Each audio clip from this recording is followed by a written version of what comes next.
مساء الخير، يا رب يكون كل الجميع بخير. النهارده هاجاوب على سؤال مهم جدًا، وهو يا دكتور أنا ليه لمّا باعمل نظام غذائي أو بابتدي إن أنا أفكر أعمل دايت بافشل فشل ذريع، وللأسف بابقى وقت قليل جدًا، جدًا، وبيرجع عندي شراهة أكتر من الأول، وبابوّظ الدايت وأنا شخص غير ناجح في الدايت. ما فيش حاجة اسمها إن أنت شخص غير ناجح في الدايت. وبتبوّظ ليه؟ هاقول لك ليه بتبوّظ، لإنه أنت بتبقى داخل على فكرة التجويع. دايمًا عادةً إن إحنا لمّا بنخش فكرة التجويع اللي هو المنع، منع، منع، ده طبيعي إن أنت هترجع أكتر من الأول. إحنا هنبدِّل بين فكرة المنع اللي هي فكرة الخروج الآمن. الخروج الآمن إن إحنا هنبتدي نخرج من كل الحاجات اللي أنا ضعيف قصادها ديّة تدريجيًا، تدريجيًا دوّة اللي هو فكرة التقنين. يعني أول ما تبتدي إن أنت قررت إن أنت هتعمل دايت أو هاغيّر الlife style بتاعي، بلاش منع، خلّينا في فكرة التقنين.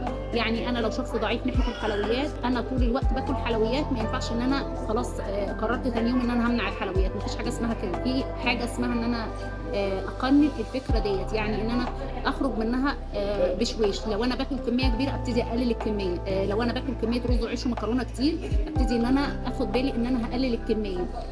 كل ما هو إن إحنا هنقنّنه، كل ده ما هيخلّيك إن أنت ناجح على long time. طيب يبقى إحنا هنبتدي بدل فكرة التجويع هنخش في فكرة التقنين، وده هيخلّيك إن أنت شخص ناجح، وهيخلّيك إن أنت تقدر تكمّل. وده عادةً اللي بيخلّيك إن أنت ما تقدرش تكمّل أي life style بتخشه، لإن أنت بتبقى داخل فكرة يا قاتل يا مقتول. ما فيش حاجة اسمها يا قاتل يا مقتول، في حاجة اسمها احتياج لجسمك لازم تاخده يوميًا وبشويش، وما تبقاش قاسي على نفسك أوي، عشان أنت ده ناوي إن أنت تعمله life style.